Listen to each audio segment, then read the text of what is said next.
Salam alaikum, j'espère que vous allez tous très bien. Bienvenue sur ma chaîne. Si c'est la première fois que vous voyez mes vidéos, j'espère que vous allez vous abonner, activer la cloche et me laisser votre commentaire. Je serai ravie. Donc aujourd'hui, je prépare avec vous une confiture d'orange, en fait, une marmelade. Franchement, qui dit hiver dit agrumes et qui dit agrumes dit marmelade. C'est super, super, super bon, facile à faire et surtout en fait à la portée de tout le monde avec peu d'ingrédients. Donc, comme vous le voyez, le résultat est vraiment super. Moi, je me suis régalée, mes enfants aussi. J'espère que la recette vous plaira. Allez, partons pour les ingrédients.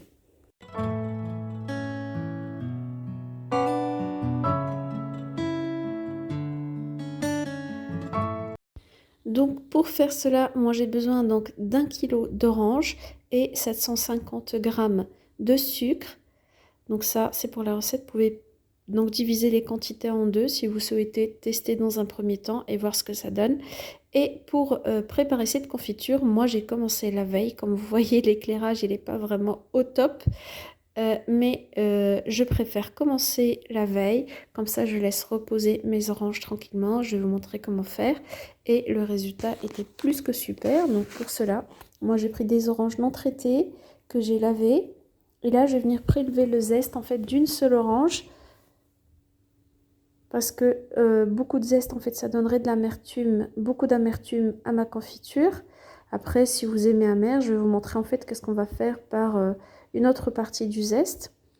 Donc là, j'ai fini de prélever. Et donc là, je vais venir maintenant donc découper et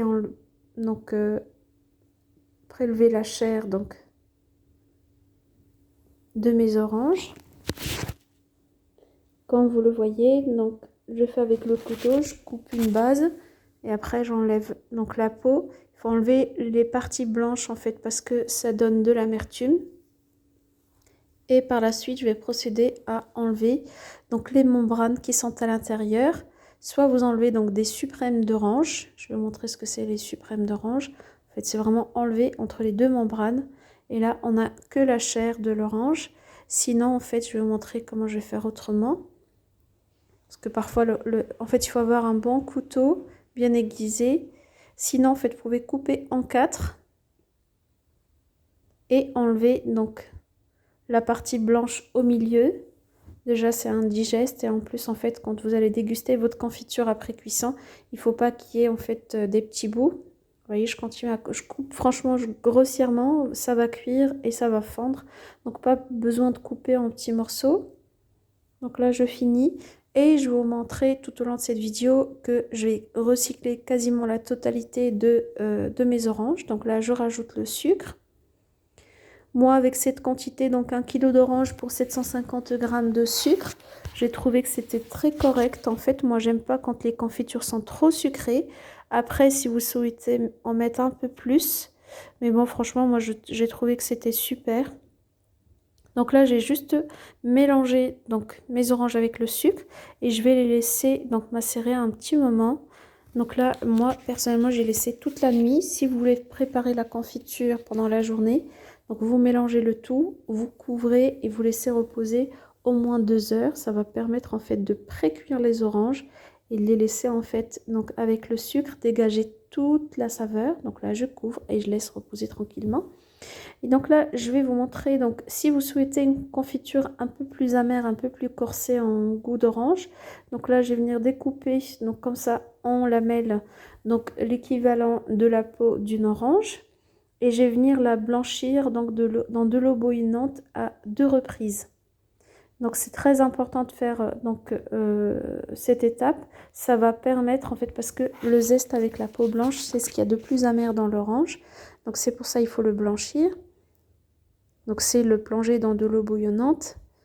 Donc moi, une fois que ça a commencé à frémir, donc là, je compte donc 2-3 minutes maximum et je les ressors et je réitère l'opération. Donc là, c'est la deuxième fois. Et en fait, j'ai fait une petite découverte par hasard. En fait, quand j'ai vidé donc la première eau des écorces d'orange. En fait, je l'ai renversé sans faire exprès sur un petit ustensile de cuisine que j'utilise pour le café. Il est en cuivre en fait et j'ai remarqué que ça a complètement nettoyé donc le petit ustensile. Je vais vous montrer ce que j'ai fait exactement. Donc là, je vais venir enlever donc les écorces. Là, vous pouvez faire avec en fait soit des écorces d'orange confites. Donc après, vous allez les faire cuire dans du sirop, donc un verre de sucre pour 2 verres d'eau. Et une fois que vous avez préparé votre sirop, vous plongez en fait les écorces dedans et vous les faites cuire pendant 10 minutes. Donc là, voilà l'ustensile. Donc je l'ai plongé pendant à peine 1 minute dans l'eau. Donc des oranges, des écorces d'orange. Et le résultat, franchement, j'étais bluffée parce que je ne m'attendais pas à ça, c'était fait par hasard. Donc je voulais vous le montrer. Donc ça permet donc de nettoyer les ustensiles en cuivre. Et un petit conseil, ne plongez pas plus d'1 minute parce qu'a priori, il y a beaucoup d'acide citrique dedans. Et l'eau, en fait, moi, je ne la jette pas. Je l'utilise en fait pour les sanitaires parce que c'est un anti-calcaire, mais redoutable. Franchement, vous pouvez l'utiliser sans aucun problème. Sinon, moi, ce que je fais, c'est que je prends la peau d'orange et je la plonge entière en fait dans une bouteille de vinaigre blanc. Et je l'utilise en fait pour un détartrant. Et franchement, c'est du tonnerre. Donc là c'est le lendemain. Donc là, je vois bien que mes oranges, elles ont dégagé toute l'eau. Et même la couleur, elle a un peu changé. Et là, donc là, vous voyez, ça, c'est les écorces de la veille. Comme je vous ai dit, si vous souhaitez avoir une confiture un peu plus forte en goût, vous rajoutez les écorces. Moi, je ne l'ai pas fait parce que je sais que mes enfants vont me faire la tête. Donc là, je mets le tout dans une petite casserole et je vais, moi, laisser cuire pendant 20 à 25 minutes. Vu que j'ai pas une grande quantité et j'ai laissé cuire donc à feu moyen pour que je puisse contrôler la cuisson. Et donc là, je vais couvrir et je vais laisser cuire tranquillos.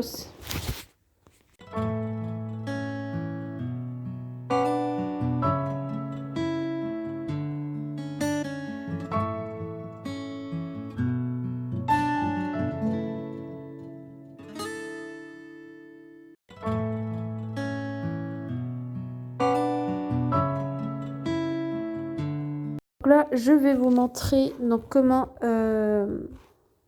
j'ai oublié le terme en fait. Comment, allez, dites-le moi. Je ne me rappelle plus. Voilà, j'ai trouvé. Comment stériliser en fait le bocal dans lequel je mets ma confiture. Vous pouvez utiliser des plus petits. Et donc là, je laissais dans l'eau bouillonnante en fait pendant 5 minutes hors du feu. Et là, donc je le sors, je vais le laisser refroidir et sécher complètement. C'est important qu'il n'y ait pas d'eau à l'intérieur. Là, je vais vous montrer comment savoir si notre confiture est bien cuite. Quand vous voyez la couleur, déjà la consistance. Et une petite astuce toute simple, en fait, on met un peu de confiture dans une assiette froide et on voit que ça coule pas, que c'est pas liquide et que c'est pas non plus trop dur. Donc si jamais vous avez trop cuit votre confiture, vous rajoutez un peu d'eau et vous remettez sur le feu un tout petit peu. Donc là, tant que la confiture est encore chaude, donc moi je viens de la mettre hors du feu, je vais la mettre directement dans mon bocal et je vais vous montrer une autre astuce qui permet à votre confiture de rester plus longtemps sans moisissure. Et ça va permettre aussi de stériliser le pot une deuxième fois. Donc là, je remplis bien, je referme, vous nettoyez les bords si besoin. Et vous mettez votre pot à l'envers jusqu'à ce qu'il refroidisse complètement. Donc là, vous le laissez tranquille, vous mettez vos pots à l'envers, vous le laissez refroidir tranquillo. Et voilà, et après, votre confiture est prête à être dégustée. Franchement, moi, ça fait 2 jours que je ne mange que ça. J'adore, c'est super. Moi, j'ai rajouté des amandes grillées dessus avec des dattes, avec mon café. C'est au top. Vous voyez la couleur, super bon. J'espère que la recette vous a plu. Je vous dis à très bientôt. Ça m'a